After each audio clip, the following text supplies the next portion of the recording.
Buenas noches, Dios les bendiga. Desde la ciudad de Canelones, capital histórica de la bandera, República Oriental del Uruguay, le damos la bienvenida a un nuevo capítulo de la Ruta de la Fe. Les habla Luis Curvelo. En el día de hoy, la noche de hoy, vamos a estar compartiendo una nueva faceta del tema que venimos desarrollando acerca del fracaso bajo el título El riesgo a fracasar.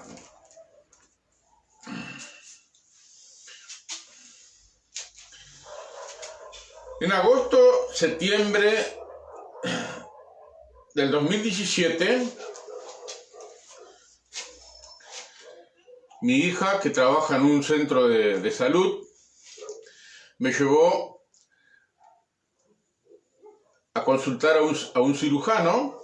A la sazón yo tenía una colostomía del lado izquierdo, raíz de un cáncer en el colon que me operaron. Y bueno, ya había pasado un buen tiempo, estaba en perfectas condiciones y estaba llegando el momento de hacer la reconexión del intestino y sacar la colostomía. Y así fue que fuimos al centro asistencial y bueno, nos atendió el cirujano. Mi hija tenía mucha confianza en ese cirujano, tenía muy buena referencia y ella comenzó el diálogo. Y estuvieron como 40 minutos tiroteándose el uno al otro, porque el cirujano decía que yo era una persona de sobrepeso y que había muchísimo riesgo de quedarme en la mesa de operación o que una vez unido el intestino pudiera reventarse y pasar una peritonitis por todo el cuerpo y bueno, y ahí yo pasaba para el otro lado. Y así estuvieron 40 minutos. Y el cirujano ponía ejemplo. Yo no quiero tener una marca en la culata, poniendo como ejemplo las películas de cowboy. No quiero quedarme con un cargo en mi conciencia y una marca en la culata que por un error alguien se me quedó en la mesa de operaciones. Y así siguieron hablando. 40 minutos tuvieron.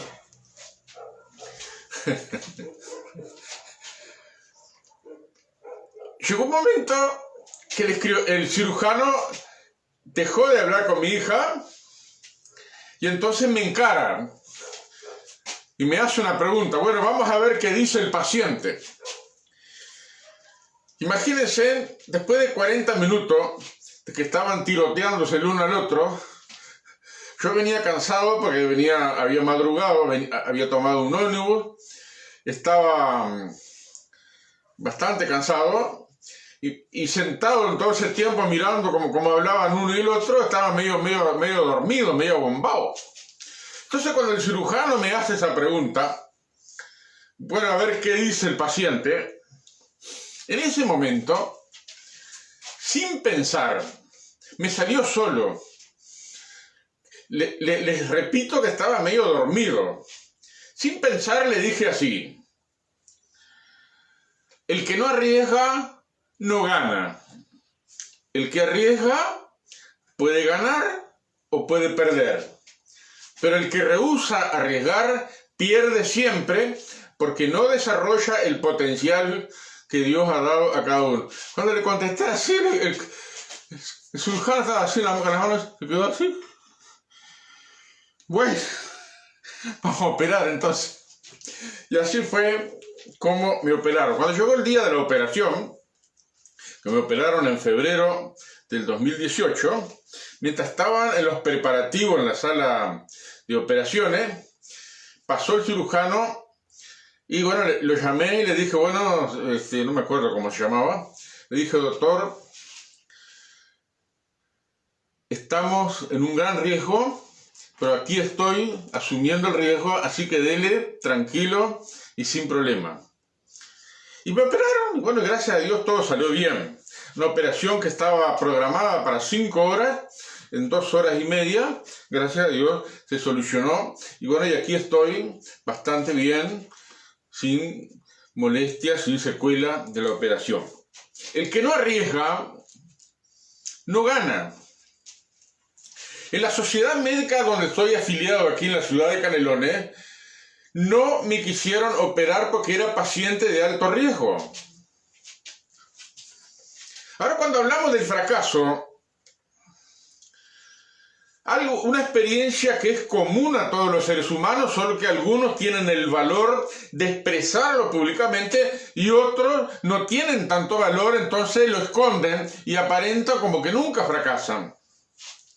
El fracaso es un riesgo en todo emprendimiento que se emprende, aún en el área espiritual, que es el que nos estamos tocando nosotros como cristianos, aún en el área espiritual, cuando emprendemos un proyecto, un emprendimiento, aún cuando uno toma la dirección de una iglesia asumiendo como pastor, hay un riesgo de tener éxito o de fracasar. En todo emprendimiento que emprendemos, los seres humanos, podemos tener la posibilidad de tener éxito y podemos tener la posibilidad de fracasar. Ese es el riesgo del fracaso.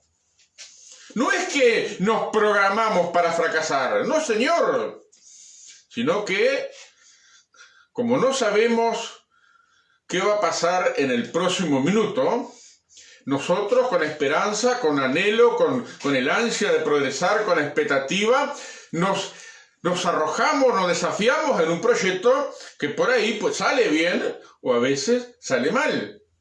Y como dijimos en la primera edición de este tema, el hecho de fracasar no significa que somos fracasados, porque a todas las personas nos pasa. Nadie puede prever si en el emprendimiento vamos a tener éxito o vamos a fracasar. Eso es un hecho concreto de la vida. Ninguno de nosotros tiene la certeza de que vamos a fracasar. Es cierto que hay muchos emprendimientos que se hace una ardua investigación y se actúa sobre lo seguro. Pero aún así, los grandes emprendimientos también están expuestos a muchos factores los cuales pueden hacer caer el emprendimiento. Nadie está libre, pero el riesgo de fracaso existe. La segunda cosa que quiero citar en esta noche, el riesgo de fracaso es un hecho, no lo podemos ignorar.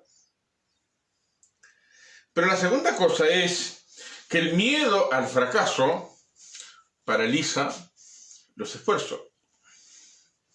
Alguien dijo una vez que hay tantas personas que tienen tanto miedo de hacer algo malo que difícilmente hacen algo bueno. Y eso es una realidad.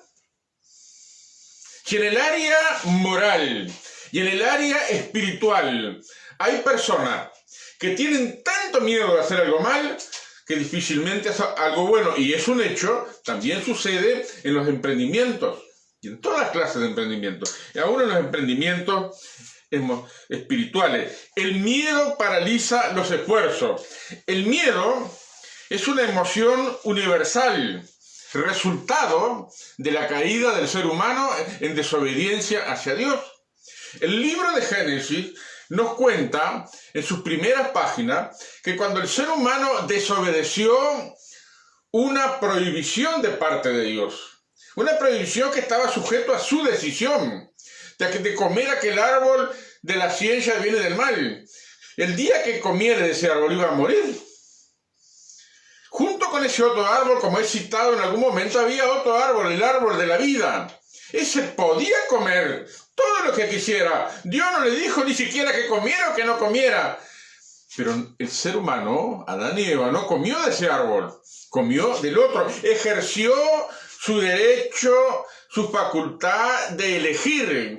En pleno uso de sus facultades mentales, asumió la decisión de comer esa fruta prohibida. Entonces, el primer efecto de la desobediencia fue el miedo. ¿Y cómo se tradujo ese miedo? ¿Cómo se expresó?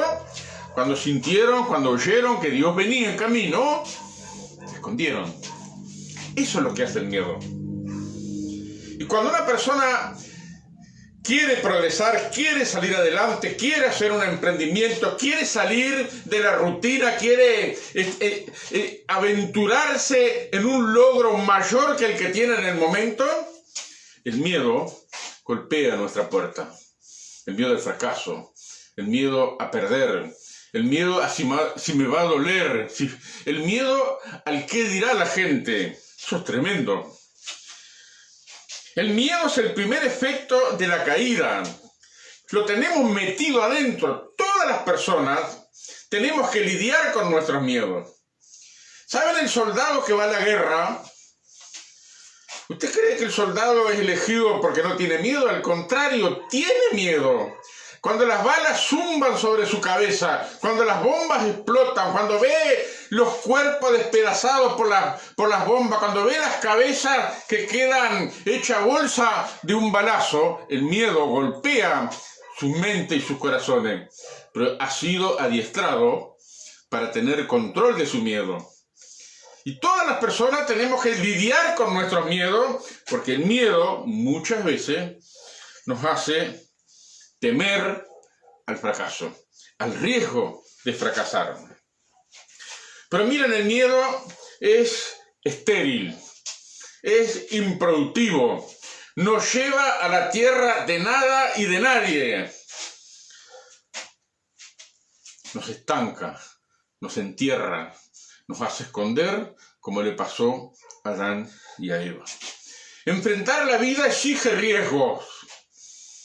Y uno de los riesgos es enfrentar el riesgo a que las cosas no salgan bien. Pero aún así, tenemos que intentarlo, a pesar de nuestros miedos. El miedo, en otro orden de cosas que no tiene nada que ver con el tema que venimos tratando, es herramienta de manipulación. Los gobiernos manipulan a los pueblos con el miedo. Los sindicatos gobiernan a sus socios con el miedo. Entre las familias se gobierna con el miedo. El miedo es una herramienta de manipulación. Tenemos que darnos cuenta de esa realidad, y ese mismo miedo es el que nos hace temerle al fracaso. El miedo al qué dirán. De las veces que he fracasado en muchos intentos, tanto intentos de emprendimientos económicos como intentos de emprendimientos espirituales, lo que más me ha golpeado es lo que dicen de uno cuando uno fracasa. El miedo al que dirán. Pero saben, si ustedes me permiten ser objetivo, lo que diga la gente no nos da de comer. Lo que diga la gente no nos soluciona los problemas. Lo que diga la gente no nos puede afectar. Es cierto, nuestras amistades, a veces íntimos, que nos dan vuelta a la cara, se separan de nosotros, nos ven como cosa que incompetente. Pero es razonable que ellos actúen así porque tienen derecho a actuar así. Pero nosotros no podemos permitir que las opiniones, las expresiones y los pensamientos de los demás gobiernen nosotros, en los nuestros. No podemos permitir que las actitudes de las demás personas gobiernen nuestras actitudes, las marquen y afecten de manera que vivo pendiente de lo que dicen los demás. Nosotros tenemos que estar pendientes, como cristianos, como hijos de Dios, de lo que dice la Biblia, la palabra de Dios. La Biblia dice 7 veces cae el justo y 7 veces se levanta, porque el Señor sostiene su mano. Esa es una cosa tremenda, es una promesa de Dios. Como hemos visto en la edición anterior del viernes, Dios ya prevé que vamos a fracasar. El parecer de Dios con respecto a nuestro fracaso no es el mismo de aquellas personas a las cuales nosotros estamos ahí expectantes a ver qué es lo que van a decir. Tenemos que arriesgarnos a pesar de lo que digan las personas. Una de las cosas que he aprendido en mi vida es a tomar decisiones. Aprendí tarde. Pero más vale tarde que nunca. Y una de las reacciones naturales de aquellos que son nuestros amigos, familiares, nuestros allegados, nuestros compañeros, aquellos compañeros de farra, cuando nos ven tomar una decisión, no pueden evitar dar su opinión. Mirá, tenés cuidado, che, ¿en qué te vas a meter? Y cosas así. Pero cuando uno aprende que tiene que tomar decisiones por sí mismo, uno tiene que convivir con la crítica, tiene que aprender a soportar la crítica, tiene que aprender a soportar las contrariedades, los pensamientos diferentes. Es como el que quiere ser pastor, pero no acepta ser contrariado. Imagínense el día que esté enfrente de una iglesia. El pastorado de todos los ministerios es un ministerio harto bendecido, pero también es el más ingrato, porque uno sufre mucho con la gente, porque uno no trata con cosas, tratan con personas que tienen voluntad, que tienen criterio, que tienen intencionalidad oculta. Y en el desarrollo de los vínculos, de la amistad, del compañerismo, de la comunión, de todo el trato que nosotros tenemos, hay ocasiones que los pastores recibimos muchos golpes bajos. Son contrariedades que tenemos que aprender a soportarla y son parte de nuestro trabajo y parte de las cosas que forman nuestro carácter y nos hacen ser mejores personas o peores. Entonces, tenemos que aprender a lidiar con el miedo al fracaso. Para terminar en esta parte, cuando uno lee los 4 evangelios, hay muchísimas expresiones de nuestro Señor Jesucristo que aluden a no tener miedo. Hombre de poca fe, ¿por qué dudaste? Pedro tuvo miedo y se hundió. Vio el fuerte viento, vio el oleaje y tuvo miedo. Y Jesús relacionó el miedo con la duda. La primera palabra después de la resurrección fue no temas. Jesús reconoce y reconoció el hecho de que el miedo es un factor fuerte y decisivo en nuestras vidas. Pero Él, que corrió el mayor de los riesgos, porque Él vino a dar su vida para volverla a tomar. Yo pongo mi vida para volverla a tomar. Y Él estaba hablando de su resurrección. Jesús soportó el riesgo de la muerte.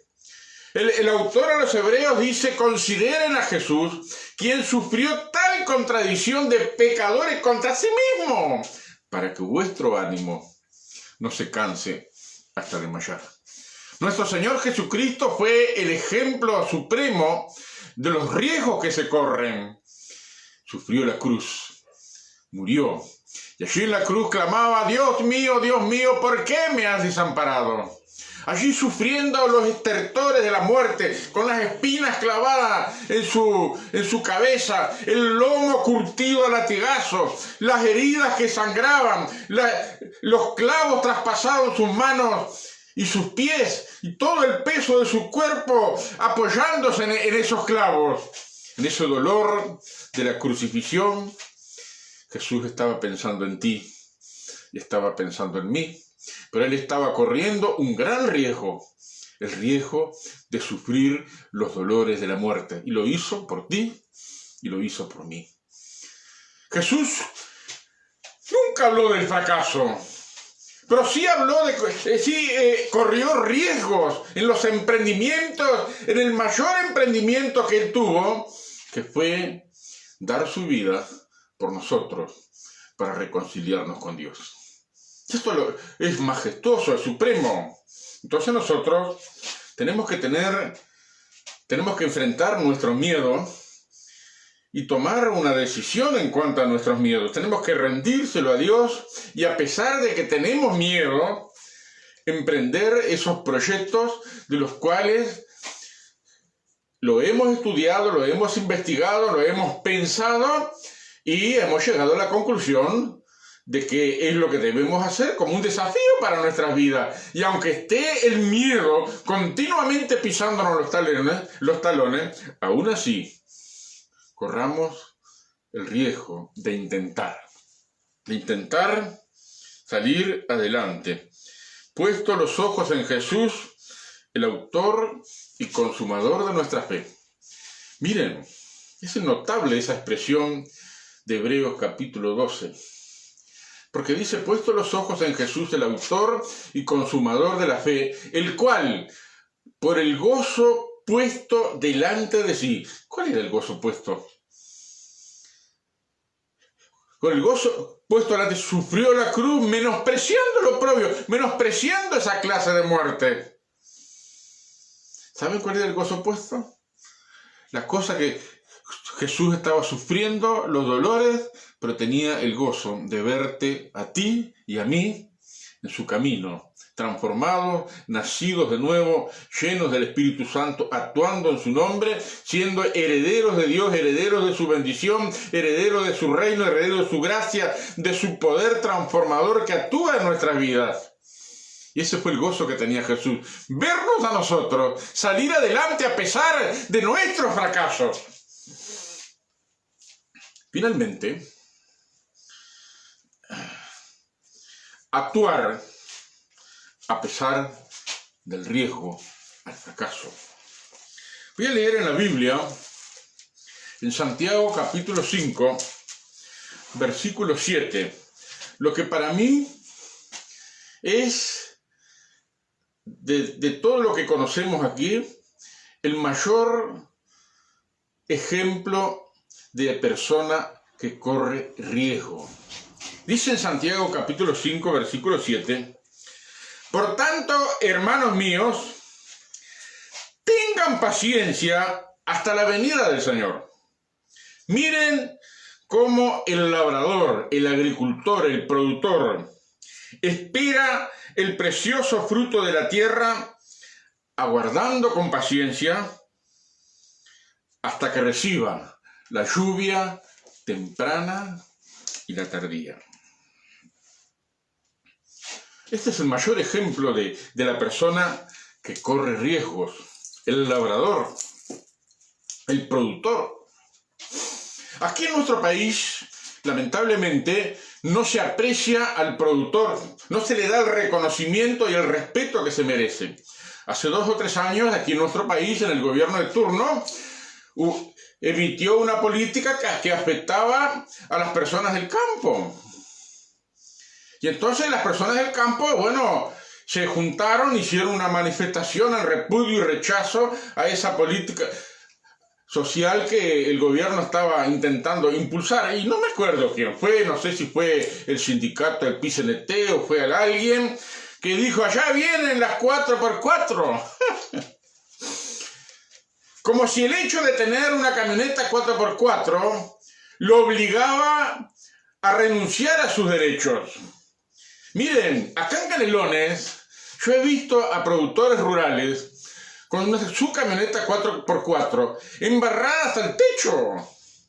Porque el productor rural que vive allá en medio de la nada, donde no hay caminos bituminizados, donde muchas veces cuando llueve los caminos se malogran, hay aguadas que inundan los caminos y los hacen pedazos el camino, si no tenés un vehículo adecuado, no podés salir de ahí. Antiguamente el productor tenía el caballo y tenía el sulky, el carro tirado por el caballo, ese era su medio de transporte. Lo vemos también en las películas de cowboy, porque era el único medio de transporte. Después empezaron a salir las porchelas. Bueno, ahora mucha gente tiene las 4x4 como una necesidad.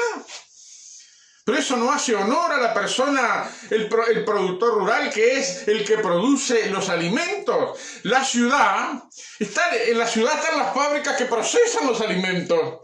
Pero es el productor rural, es la persona que con su trabajo, con su esfuerzo, con su sudor y sobre todo con el tema que venimos hablando, con el riesgo que asume cada vez que pone plata arriba de la tierra, y que depende de factores que no son propios, depende del buen tiempo, depende de la lluvia. Si hay mal tiempo, si viene muy llovedor, las plantas se enferman. Hay que gastar plata curando, gastar plata en remedio, gastar plata en mano de obra y continuamente.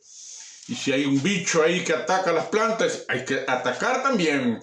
Y eso es plata, inversión, sudor y trabajo y tiempo.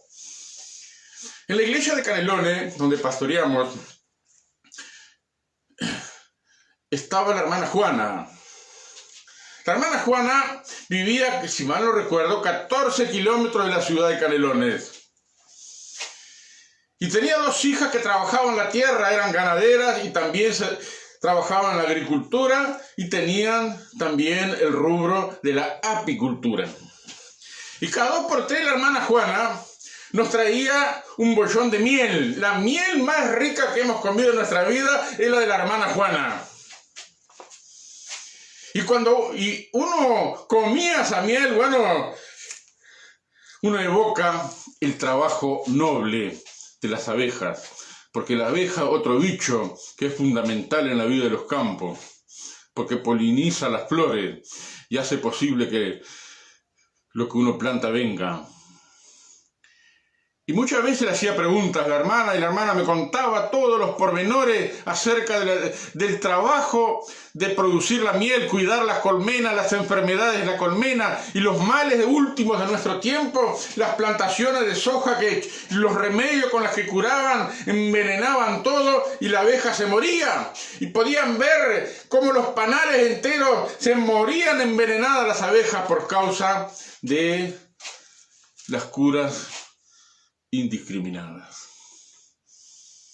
Lo que quiero decir acá, no estoy hablando de política, que ese kilo de miel que la hermana Juana nos traía, que nosotros paladeábamos y gustábamos del trabajo de la abeja, no nos decía nada del trabajo del productor rural que hizo posible que pudiera tener en mis manos ese bollón de miel.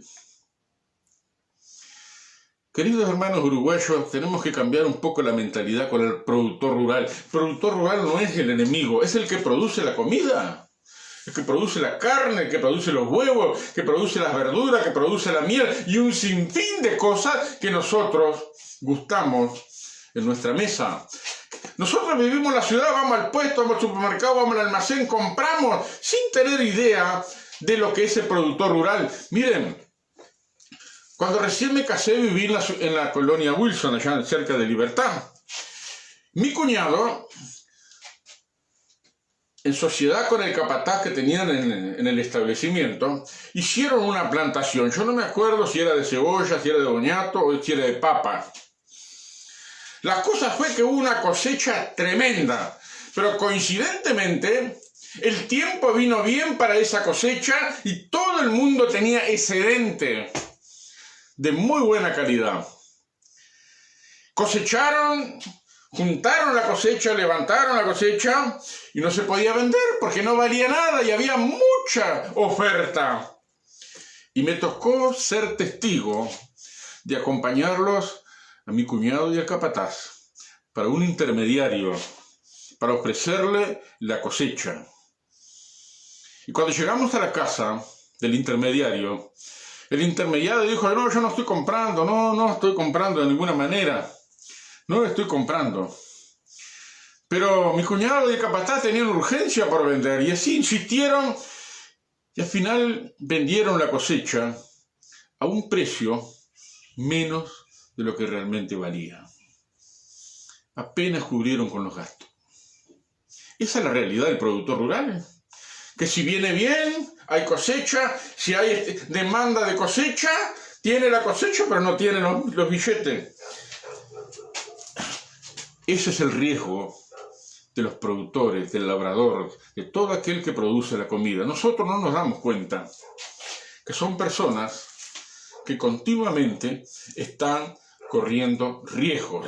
Y dice la Biblia, miren cómo el labrador espera el precioso fruto de la tierra, aguardando con paciencia hasta que reciba la lluvia temprana y la tardía. El labrador invierte en las semillas, invierte su trabajo, prepara la tierra, gasta combustible, rompe herramientas, todo eso, pero aún así no es suficiente. Depende del buen tiempo y depende de la lluvia y también depende del mercado para vender sus productos y tener lo necesario para su propia supervivencia. Es un riesgo. Es un riesgo. Toda la vida del ser humano, en todo emprendimiento, corremos riesgos. El que no arriesga, porque tiene miedo, no gana. El que arriesga puede ganar, pero también puede perder. Pero déjeme decirle que el que rehúsa arriesgar, el que no quiere arriesgar porque tiene miedo, el que rehúsa arriesgar, pierde siempre. ¿Por qué pierde siempre? Porque no desarrolla el potencial que Dios nos ha dado a cada uno.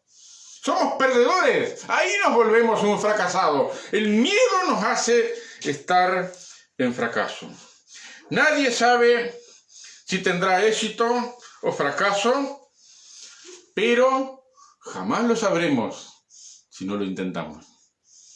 Repito, nadie sabe si tendremos éxito o si tendremos fracaso, pero no lo sabremos si no lo intentamos. Tenemos que aprender a lidiar con nuestros fracasos. En el próximo capítulo, el miércoles de la semana próxima, vamos a tratar la faceta, el fracaso como maestro. Hay muchas cosas que el fracaso nos enseña. Pero en este capítulo de hoy, tenemos que aprender a lidiar con el riesgo al fracaso, y sobre todo con nuestros miedos. Por tanto, usted examínese a sí mismo. ¿Por qué tiene tanto miedo? ¿En qué se fundamenta su miedo? ¿Que no sabe si va a salir bien? Nadie lo sabe. Nadie lo sabe.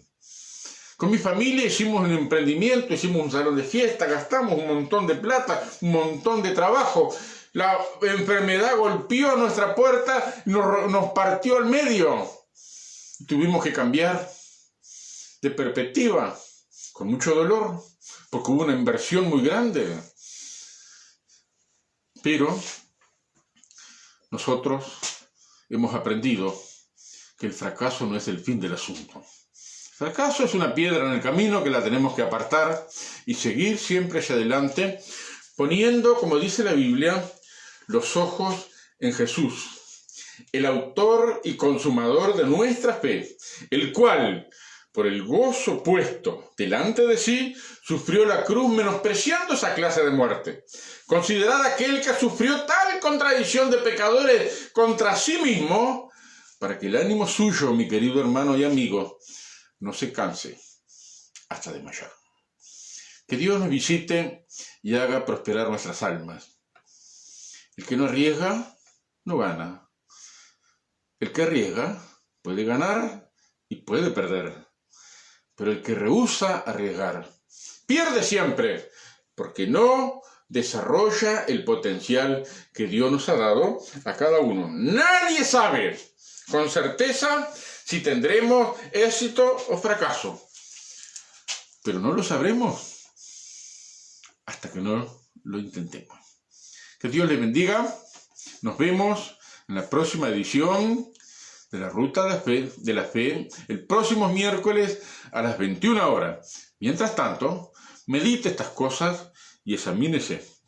Y si ve que hay algo incorrecto, si ve que el miedo lo ha trancado, rompa con eso. Y si no puede solo, mire, vaya a su pastor, a un amigo cristiano, vaya a una iglesia, pregunte y sea honesto, pida una charla privada. Una charla privada no la van a ventilar. Usted trate sus miedos, trate de sus temores. Porque Dios está muy interesado en que seamos sanos de nuestros miedos. Dios les bendiga. Nos vemos.